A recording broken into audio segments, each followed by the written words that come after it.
대한민국 한설 예비역 장군. 트럼프의 승리 그리고 향후 정세에 대한 개괄적 전망. 트럼프도 별 뽀족한 수가 없을 것이다. 트럼프가 승리했다. 트럼프뿐만 아니라 상원과하원까지 모두 공화당이 석권했다. 이번에 트럼프가 승리한 것은 미국의 새로운 시대가 도래했음을 의미한다고 하겠다. 이제까지의 시대가 저물고 새로운 시대가 시작되었다는 것이다. 이제까지의 시대란 신자유주의를 말한다. 이제 신자유주의 시대는 끝난 것 같다. 트럼프 이후에 다른 정권이 등장해도 다시 신자유주의 시대로 돌아가기는 어려울 것이다. 이번에 트럼프가 승리한 것은 민주당 정권이 추진하던 신자유주의 정책의 실패 때문이라고 보는 것이 옳을 것이다. 그러나 트럼프가 등장한다고 해서 이제까지 미국이 추구했던 신자유주의에서 벗어날 수 있을까? 트럼프가 관세 카드를 들고 보호무역주의로 전환하는 것 같지만 그 본질은 민주당과 크게 다르지 않다고 생각한다. 방점이 어디에 찍혀있는가의 문제이지 트럼프나 민주당이 추구했던 정책의 방향은 동일하기 때문이다. 트럼프는 제조업의 민주당은 금융자본의 이익을 추구하는 차이라고 하겠다. 한때 트럼프는 신자유주의를 포기하는 정책을 추구한다는 점에서 미국의 정책 방향을 완전하게 수정하는 것 아닌가 하는 생각도 한 적이 있었으나 지금 현재의 상황은 그렇게 보기도 어려운 것 같다. 트럼프나 민주당이나 본질은 크게 다르지 않다는 것이다. 트럼프나 민주당이나 해결책은 미국의 다시 제조업을 부활시키겠다는 것이다. 미국의 제조업은 제2차 세계대전 이후 세계최대였다. 만일 냉전에 대처하기 위해 독일과 일본을 산업화시키지 않았다면 아마도 미국의 제조업은 그 이후에도 최고의 우위를 유지하고 있었을 가능성이 높다고 하겠다.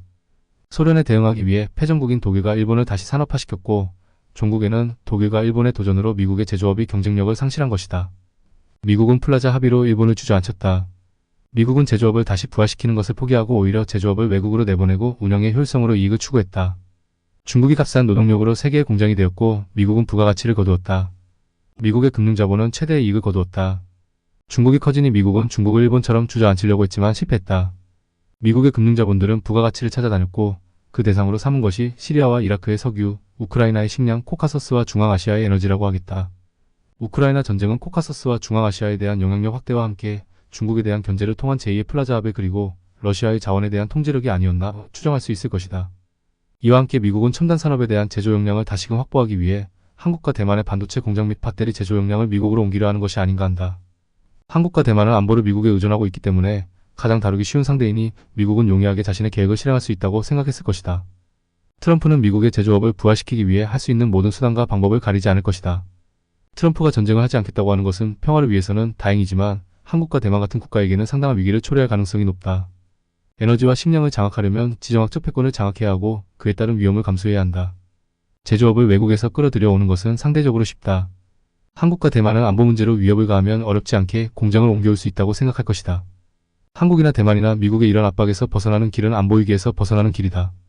한국은 조선과 군사적 긴장을 해소하고 대만은 중국과 군사적 충돌이 일어나지 않도록 상황을 관리하는 일이다. 한국과 조선의 군사적 긴장 관계는 트럼프에게 한국을 조종할 수 있는 좋은 카드일 뿐이다. 트럼프와 김정은이 다시 대화를 실시할 가능성은 여전히 있다. 트럼프는 조선의 비핵화가 아니라 상황 관리를 목표로 하고 있다. 새로운 트럼프 정권에는 네오콘이 들어갈 가능성이 별로 없어서 미국과 조선의 대화 성공은 훨씬 가능성이 높아질 것이다. 미국은 조선의 핵과 미사일 능력 개발 중지를 요구하고 그 대신 조선에 대한 제재를 완화하는 방식으로 갈 가능성이 매우 크다. 이런 상황에서 조선과 적대적 관계를 통한 정권 유지를 추구하는 윤석열 정권은 트럼프와 상당한 간극이 발생할 가능성이 높다. 게다가 윤석열 정권이 바이든 정권과 민주당을 적극 지지했다는 것은 다 알려진 일이다. 미국과 조선이 대화를 하게 되면 한국은 어떻게 해야 하나? 지금의 정권으로는 감당하기 어렵다. 새로운 정권이 들어서야 한국과 조선의 관계를 재조정할 수 있을 것이다. 현재 한국에는 조선과의 관계를 어떻게 만들어갈 것인가를 고민하는 정당과 정치인이 보이지 않는다. 그저 국가보안법 폐지가 해법이 아니다. 미래지향적으로 한국이 조선과 어떤 관계를 만들어갈 것인가에 대한 장기적 전망을 지니고 있는 정치 세력이 필요하게 될 것이다.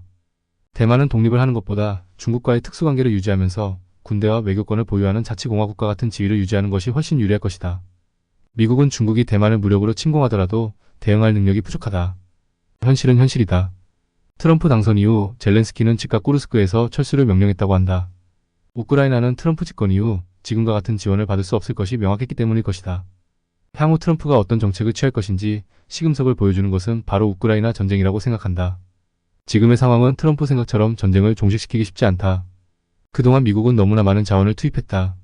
전쟁을 종식시키는 방법을 러시아와 합의하기도 쉽지 않다. 우크라이나에 있어서 미국과 러시아의 이해관계는 이제 전쟁 그만하고 없던 일로 하자고 할 수 있을 만큼 간단하지 않다. 러시아는 전쟁을 종식시키겠다고 하는 트럼프의 약점을 계속 파고들 것이다. 이미 미국의 자본은 이 지역에 너무 많은 자금을 투입했다. 물러서면 미국 자본도 상당한 타격을 입게 될 것이다. 트럼프가 전쟁을 그만하려면 상당한 양보를 해야 한다. 우크라이나를 완전하게 포기해야 할 것이다. 러시아는 마이단 사태 이후 들어선 우크라이나 정권의 불법성을 들어 채무를 모두 무효화하려 할 것이다. 우크라이나에 투입한 자금도 받을 길이 없어질 것이다. 트럼프가 우크라이나에서 물러남으로써 당하게 될 손실을 모두 감당할 수 있을까?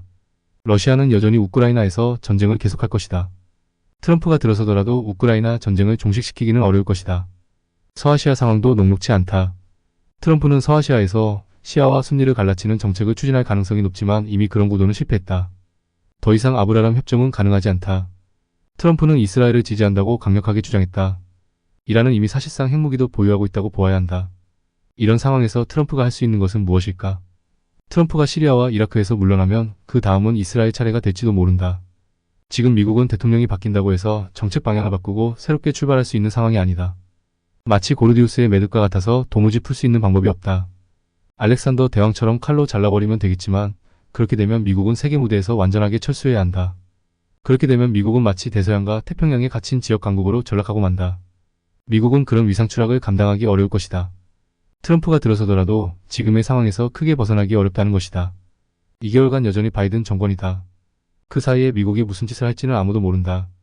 상황이 더욱 악화될 가능성도 배제할 수 없다.